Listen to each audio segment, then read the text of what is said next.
ನಮಸ್ಕಾರ ವೀಕ್ಷಕರೇ, ಅಶ್ವವೇಗ ಡಿಜಿಟಲ್ಗೆ ಸ್ವಾಗತ. ನಾನು ಗಂಗಾ ಜಾಧವ್. ಪ್ರಸಿದ್ಧ ಐತಿಹಾಸಿಕ ಸಿನಿಮಾ ಅಂತಾನೆ ಹೇಳಬಹುದು ರಾಮಾಯಣ. ಈ ಒಂದು ರಾಮಾಯಣ ಸಿನಿಮಾ ಇವತ್ತು ಬೆಳಗ್ಗಿನ ಜಾವ 4:15ಕ್ಕೆ ಈ ಒಂದು ಸಿನಿಮಾದ ಟ್ರೈಲರ್ ಅದ್ಭುತವಾಗಿ ರಿಲೀಸ್ ಆಗಿದೆ. ಅದರಲ್ಲೂ ಕೂಡ ಮಿಲಿಯನ್ ಗಟ್ಟಲೆ ವ್ಯೂಸ್ ಅನ್ನ ಪಡೆದುಕೊಂಡಿರುವಂಥದ್ದು ಈ ಸಿನಿಮಾದ ಟ್ರೈಲರ್.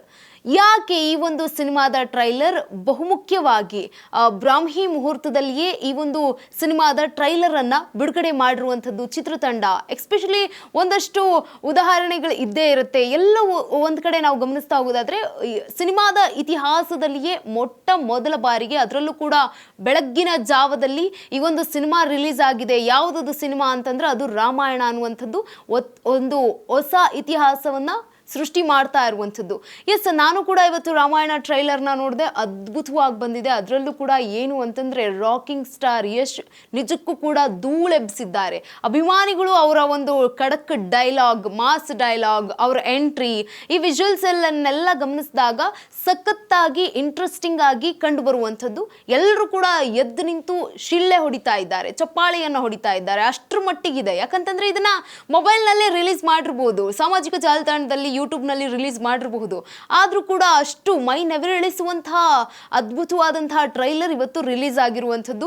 ಟ್ರೈಲರ್ ಅನ್ನ ಗಮನಿಸ್ತಾ ಹೋಗೋದಾದ್ರೆ ಈ ಒಂದು ಟ್ರೈಲರ್ನಲ್ಲಿ ರಾವಣನಾಗಿ ರಾಕಿಂಗ್ ಸ್ಟಾರ್ ಯಶ್ ಅವರು ಎಂಟ್ರಿ ಕೊಟ್ರೆ, ಇನ್ನು ಸೌಮ್ಯ ಸ್ವಭಾವವಾಗಿ ಈ ಒಂದು ರಾಮನ ಲುಕ್ ನಲ್ಲಿ ರಣಬೀರ್ ಕಪೂರ್ ಅವರು ಕಾಣಿಸ್ಕೊಂಡಿದ್ದಾರೆ. ಜೊತೆಗೆ ಸಾಯಿ ಪಲ್ಲವಿ ಅವರು ಸೀತೆ ಮಾತಿಯಾಗಿ ನಯನ ಮನೋಹರ ನೋಟದಲ್ಲಿ ಅವರು ಕಾಣಿಸ್ಕೊಂಡಿರುವಂಥದ್ದು. ಅವರ ಆಕ್ಟಿಂಗ್ ಅಬ್ಬಬ್ಬಾ ಹೇಳೋದಕ್ಕೂ ಪದಗಳೇ ಸಿಗಲ್ಲ, ಅಷ್ಟರ ಮಟ್ಟಿಗೆ ಸಖತ್ತಾಗಿರುವಂಥದ್ದು. ಇನ್ನ ರಾವಣನ ಲುಕ್ ಹೇಗಿದೆ ಅಂತಂದ್ರೆ ನಿಜಕ್ಕೂ ಕೂಡ ರಾವಣ ಆಗಿನ ಕಾಲದಲ್ಲಿ ಹಾಗಿದ್ನ. ರಾವಣನಾಗಿ ಯಶ್ ಹೇಗೆ ಕಾಣಿಸ್ಕೊಂಡಿದ್ದಾರೆ, ಒಬ್ಬ ಹೀರೋ ಆಗಿ, ಜೊತೆಗೆ ರಾಕ್ಷಸನ ಗುಣ ಇರಬೇಕು, ಜೊತೆಗೆ ನೋಡಿದ್ರೆ ಎಂತವ್ರಿಗೂ ಕೂಡ ಭಯ ಆಗಬೇಕು. ರಾವಣ ಅಂದ್ರ ತಕ್ಷಣ ಎಲ್ಲರೂ ಕೂಡ ಭಯ ಪಡಬೇಕು. ಆ ಲುಕ್ ನಲ್ಲಿ ಯಶ್ ಹೇಗೆ ಕಾಣಿಸ್ಕೊಳ್ತಾರೆ ಅನ್ನುವಂಥದ್ದು ಎಲ್ರಿಗೂ ಕೂಡ ಪ್ರಶ್ನೆಯಾಗಿತ್ತು. ಆ ಎಲ್ಲಾ ಪ್ರಶ್ನೆಗಳಿಗೂ ಕೂಡ ಈಗ ತೆರೆ ಎಳೆಯುವಂತಹ ಕೆಲಸವನ್ನ ರಾಮಾಯಣ ಚಿತ್ರತಂಡ ಅದ್ಭುತವಾಗಿ ಮಾಡಿಕೊಟ್ಟಿದೆ. ಅದರಲ್ಲೂ ಕೂಡ ಗ್ರಾಫಿಕ್ಸ್ ಆಗಿರ್ಬೋದು, ವಿಜುವಲ್ಸ್ ಎಫೆಕ್ಟ್ಸ್ ಆಗಿರ್ಬೋದು, ಇವೆಲ್ಲವನ್ನ ಗಮನಿಸಿದಾಗ ಜನರು ಅತಿರಿಕ್ತವಾಗಿ ತುಂಬಾ ದೊಡ್ಡ ಮಟ್ಟದಲ್ಲಿ ಈಗ ಮೆಚ್ಕೊಂಡಿರುವಂಥದ್ದು. ಎಸ್, ದೃಶ್ಯಾವಳಿಯಲ್ಲಿ ಗಮನಿಸ್ತಾ ಇರ್ಬೋದು ಯಶ್ ಅವರ ಎಂಟ್ರಿ ಹೇಗಿದೆ, ಶಿವನ ಒಂದು ಆರಾಧನೆಯನ್ನ ಮಾಡುವಂತಹ ವ್ಯಕ್ತಿಯ ವ್ಯಕ್ತಿತ್ವ ಹೇಗೆ ಬಿಂಬಿಸಲಾಗಿರುವಂಥದ್ದು, ಇದೆಲ್ಲವನ್ನ ಕೂಡ ಗಮನಿಸಿದಾಗ ಯಶ್ ಅವರು ಅದ್ಭುತವಾಗಿ ಲಂಕಾಸುರನ ಅಧಿಪತಿ ರಾವಣ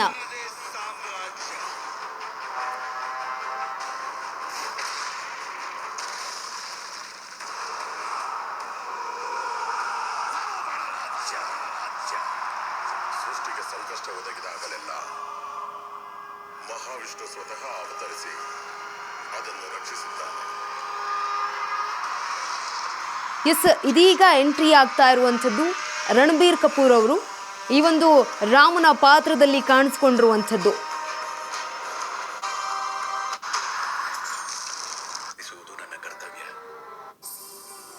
ಸೀತೆ ಮಾತಿಯಾಗಿ ಈಗ ಸಾಯಿ ಪಲ್ಲವಿ ಕೂಡ ಅದ್ಭುತವಾಗಿ ಕಾಣಿಸಿಕೊಳ್ತಾ ಇರುವಂಥದ್ದು. ಸೌಮ್ಯ ಸ್ವಭಾವ ಉಳ್ಳವಂತಹ ಸೀತೆಯ ಪಾತ್ರದಲ್ಲಿ ಕಾಣಿಸ್ಕೊಂಡಿರುವಂಥದ್ದು ನಿಜಕ್ಕೂ ಕೂಡ ಅದ್ಭುತವಾಗಿರುವಂಥದ್ದು. ನೀವು ಗಮನಿಸ್ತಾ ಇರ್ಬೋದು ಈ ಒಂದು ದೃಶ್ಯಾವಳಿಯಲ್ಲಿ ಎಫೆಕ್ಟ್ಸ್ ಯಾವ ಮಟ್ಟಕ್ಕಿದೆ ಅಂತಂದ್ರೆ ಎಲ್ಲರೂ ಕೂಡ ಈ ರೀತಿಯಾಗಿಯೇ ಒಂದು ತ್ರೇತಾಯುಗದಲ್ಲಿ ಈ ಒಂದು ಚಿತ್ರಣ ನಾವು ಕಾಣೋದಕ್ಕೆ ಸಾಧ್ಯ ಅನ್ನುವಂಥದ್ದನ್ನ ಅಚ್ಚುಕಟ್ಟಾಗಿ ಕಟ್ಟಿಕೊಡುವಂತಹ ಪ್ರಯತ್ನವನ್ನ ಕೂಡ ಅವ್ರು ಮಾಡಿದ್ದಾರೆ. ಜೊತೆಗೆ ಈ ಒಂದು ದೃಶ್ಯದಲ್ಲಿ ಒಂದು ಬಿಲ್ಲನ್ನ ಎತ್ತುತ್ತಾರೆ. ಜೊತೆಗೆ ಅಲ್ಲಿ ಒಂದು ಬಿಲ್ಲನ್ನ ಏನು ಎತ್ತುವಂತಹ ಒಂದು ಸಂಗತಿ ಬರುತ್ತಲ್ವಾ, ಆ ಸಂಗತಿಯಲ್ಲಿ ಒಂದಷ್ಟು ಕಟ್ಟಡಗಳು ಬರುತ್ತೆ, ವಾಸ್ತುಶಿಲ್ಪ ವಿನ್ಯಾಸ. ಆ ಒಂದು ವಾಸ್ತುಶಿಲ್ಪ ವಿನ್ಯಾಸ ನಾವು ಭಾರತದಲ್ಲಿ ಕಾಣೋದಕ್ಕೆ ಸಾಧ್ಯ ಇಲ್ಲ. ಯಾಕಂತಂದ್ರೆ ನಮ್ಮಲ್ಲಿ ಬೇರೆ ರೀತಿಯಾಗಿ ವಾಸ್ತುಶಿಲ್ಪ ಇರುವಂಥದ್ದು. ಈ ಒಂದು ವಾಸ್ತುಶಿಲ್ಪ ಟ್ರೈಲರ್ ಅನ್ನ ಗಮನಿಸಿದಾಗ ಕಂಡು ಬರುವಂತಹ ವಾಸ್ತುಶಿಲ್ಪ ಎಲ್ಲಿ ಅಂತಂದ್ರೆ ನೇಪಾಳದಲ್ಲಿ ಏನು ಕಂಡು ಬರುತ್ತಲ್ವಾ ಕಟ್ಟಡದಲ್ಲಿ, ಆ ಒಂದು ಕಟ್ಟಡದ ವಿನ್ಯಾಸ ಏನಿದೆ ಅದೇ ರೀತಿಯಾದಂತಹ ವಿನ್ಯಾಸ ಈ ಒಂದು ಚಿತ್ರದಲ್ಲಿ ಮಹತ್ತರವಾಗಿ ಕಾಣಿಸ್ಕೊಂಡಿರುವಂಥದ್ದು. ಯಾಕೆ ನೇಪಾಳದಲ್ಲಿ ಕಾಣುವಂತಹ ವಾಸ್ತುಶಿಲ್ಪವನ್ನ ಇಟ್ಟಿದ್ದಾರೆ? ಯಾಕೆ ಅಂತಂದ್ರೆ ಸೀತಾಮಾತೆ ನೇಪಾಳದಲ್ಲಿ ಹುಟ್ಟಿರುವಂಥವ್ರು, ಜೊತೆಗೆ ನೇಪಾಳಿ ಮೂಲದವರು, ಅವರು ಭಾರತಕ್ಕೆ ಸೊಸೆಯಾಗಿ ಬರ್ತಾರೆ. ಈ ರೀತಿಯಾಗಿ ಒಂದಷ್ಟು ಪುರಾಣಗಳಲ್ಲೂ ಕೂಡ ನಾವು ನೋಡಿರ್ತೀವಿ. ರಾಮ ಹೋಗಿ ಒಂದು ಬಿಲ್ಲನ್ನ ಎತ್ತುವ ಮೂಲಕ ಒಂದು ಸೀತೆಯ ಸ್ವಯಂವರದಲ್ಲಿ ಪಾಲ್ಗೊಳ್ತಾರೆ, ಸೀತೆಯನ್ನ ಒರೆಸ್ತಾರೆ. ಈ ಒಂದು ಬಿಲ್ಲನ್ನ ಎತ್ತುವ ಮೂಲಕ ಶಕ್ತಿಯುಳ್ಳ ರಾಮನಾಗಿ ಕಾಣಿಸ್ಕೊಳ್ತಾರೆ. ಆ ಒಂದು ಕಥೆಯನ್ನ ಕೂಡ ತುಂಬಾ ಅದ್ಭುತವಾಗಿ ತೋರಿಸುವಂತಹ ಪ್ರಯತ್ನಕ್ಕೆ ಕೈ ಹಾಕಿರುವಂಥದ್ದು. ಟ್ರೈಲರ್ನಲ್ಲೂ ಕೂಡ ಆ ಒಂದಷ್ಟು ದೃಶ್ಯಾವಳಿಯನ್ನ ಇಟ್ಟಿದ್ದಾರೆ. ಒಂದ್ ಕಡೆ ಈಗ ರೆಹಮಾನ್ ಅವರು ಈ ಒಂದು ಸಂಗೀತವನ್ನ ಸಂಯೋಜನೆಯನ್ನ ಕೂಡ ಮಾಡಿದ್ದಾರೆ. ಜೊತೆಗೆ BGMಗಳು, ಎಫೆಕ್ಟ್ಸ್ಗಳು, ಸಾಂಗ್ಗಳು ಅದ್ಭುತವಾಗಿ ಕೇಳಿ ಬರ್ತಾ ಇರುವಂಥದ್ದು.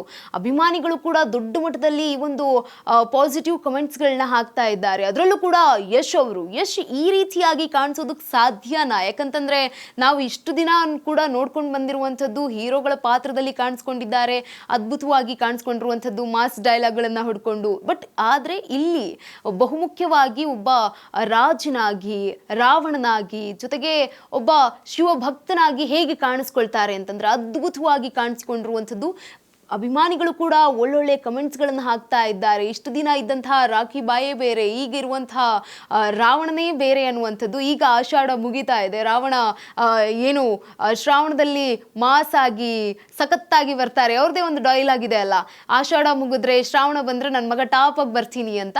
ಅದೇ ರೀತಿಯಾಗಿ ಈಗ ಆಷಾಢದಲ್ಲಿ ಈಗ ಬಂದಿರುವಂತಹ ಟ್ರೈಲರ್ ಶ್ರಾವಣ ಆದ್ಮೇಲೆ ಯಾವ ರೀತಿಯಾಗಿ ಈ ಸಿನಿಮಾ ತೆರೆಗೆ ಬರುತ್ತೆ ಅನ್ನುವಂಥದ್ದು ಕಾದು ನೋಡ್ಬೇಕಾಗಿದೆ. ಆದ್ರೆ ಜನರು ಕೂಡ ಬಹುಮುಖ್ಯವಾಗಿ ಈ ಒಂದು ಸಿನಿಮಾದ ಟ್ರೈಲರ್ ಅನ್ನ ತುಂಬಾ ಪ್ರೀತಿಯಿಂದ ಒಪ್ಕೊಂಡಿದ್ದಾರೆ. ಅಷ್ಟೇ ಅಚ್ಚುಕಟ್ಟಾಗಿ ಈಗ ಈ ಒಂದು ಸಿನಿಮಾವನ್ನ ತೋರಿಸುವಂಥದ್ದು. ಜೊತೆಗೆ ಈ ಒಂದು ನಮ್ಮ ಭಾರತದ ಸಂಸ್ಕೃತಿ ಏನಿದೆ, ಜೊತೆಗೆ ನಮ್ಮ ಭಾರತದ ವೈವಿಧ್ಯತೆ ಏನಿದೆ, ಅವೆಲ್ಲವನ್ನ ಕೂಡ ಅಚ್ಚುಕಟ್ಟಾಗಿ ತೋರಿಸೋದ್ರಲ್ಲಿ ಒಂದು ಮೇಲುಗೈಯನ್ನ ಸಾಧಿಸಿದ್ದಾರೆ ಇಡೀ ಚಿತ್ರತಂಡ, ಹೋಲ್ ಚಿತ್ರತಂಡ. ಏನು ರಾವಣನಾಗಿ ಯಶ್ ಅವರು ಅದ್ಭುತವಾಗಿ ನಟಿಸಿದ್ದಾರೆ. ಜೊತೆಗೆ ನಮಿತ್ ಮಲ್ಹೋತ್ರಾ ಸೇರಿದಂತೆ ಯಶ್ ಕೂಡ ಈ ಒಂದು ಸಿನಿಮಾಗೆ ಒಂದು ಬಂಡವಾಳವನ್ನ ಕೂಡ ಹೂಡಿಕೆ ಮಾಡಿದ್ದಾರೆ.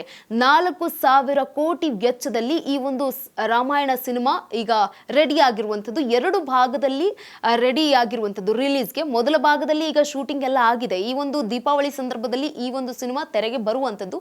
ಮತ್ತೆ ಮುಂದಿನ ವರ್ಷ ಈ ಸಿನಿಮಾ 2ನೇ ಭಾಗದಲ್ಲಿ ಬರುತ್ತೆ. ಈಗ ಈ ಒಂದು ಮೊದಲ ಭಾಗದಲ್ಲಿ ಏನನ್ನ ತೋರಿಸುತ್ತೆ ಅಂತಂದ್ರೆ ರಾಮ ಹೇಗೆ ಹುಟ್ಟುತ್ತಾ, ಜೊತೆಗೆ ರಾವಣ ಹೇಗೆ ಹುಟ್ಟುತ್ತಾನೆ, ಅದಾದ ನಂತರ ಸಾಯಿ ಪಲ್ಲವಿ ಅವರ ಪಾತ್ರ ಏನಿದೆ, ಹೇಗೆ ಅವರು ವನವಾಸಕ್ಕೆ ಹೋಗ್ತಾರೆ, ಯಾವ ಕಾರಣಕ್ಕೆ, ಮೊದಲ ಒಂದು ಭಾಗದಲ್ಲಿ ತೋರಿಸ್ತಾರೆ. 2ನೇ ಭಾಗದಲ್ಲಿ ಏನಿದೆ ಅಂತಂದ್ರೆ ಅಲ್ಲಿ ಅನುಭವಿಸುವಂತಹ ಹೇಗೆ ಸೀತಾಮಾತೆಯನ್ನ ಅಪಹರಿಸ್ಕೊಂಡು ಹೋಗ್ತಾರೆ, ಅಲ್ಲಿ ಆಗುವಂತಹ ಕಷ್ಟಗಳೇನು, ಯುದ್ಧಗಳೇನು, ಅದು 2ನೇ ಭಾಗದಲ್ಲಿ. ಈಗ ಮೊದಲ ಭಾಗದ ಮಾತುಕತೆಯಲ್ಲಿದ್ದೇವೆ. ನಿಜಕ್ಕೂ ಕೂಡ ಟ್ರೈಲರ್ ಅದ್ಭುತವಾಗಿದೆ. ಮಿಲಿಯನ್ ಗಟ್ಟಲೆ ವ್ಯೂಸ್ ಅನ್ನ ಪಡೆದುಕೊಳ್ತಾ ಇರುವಂಥದ್ದು. ರಾಮನ ಮುಂದೆ ರಾವಣ ಅಬ್ಬರಿಸ್ತಾ ಇರುವಂಥದ್ದು ಈ ಟ್ರೈಲರ್ ನಲ್ಲಿ ಕಂಡು ಬರ್ತಾ ಇದೆ. ನಿಜಕ್ಕೂ ಕೂಡ ಈ ಒಂದು ಟ್ರೈಲರ್ ಅನ್ನ ನೋಡಿದಾಗ ಎಲ್ಲರಿಗೂ ಕೂಡ ಹೆಮ್ಮೆಯ ವಿಷಯ ಆಗಿರುವಂಥದ್ದು. ಬಾಲಿವುಡ್ ನಲ್ಲಿ ನಮ್ಮ ಒಬ್ಬ ಕನ್ನಡದ ನಟ ಅದ್ಭುತವಾಗಿ ಕಾಣಿಸಿಕೊಂಡಿರುವಂಥದ್ದು. ಈ ಒಂದು ಮಾಹಿತಿ ನಿಮಗೆ ಇಷ್ಟ ಆಗಿದ್ರೆ ಲೈಕ್ ಮಾಡಿ, ಕಮೆಂಟ್ ಮಾಡಿ ಹಾಗೂ ಶೇರ್ ಮಾಡಿ.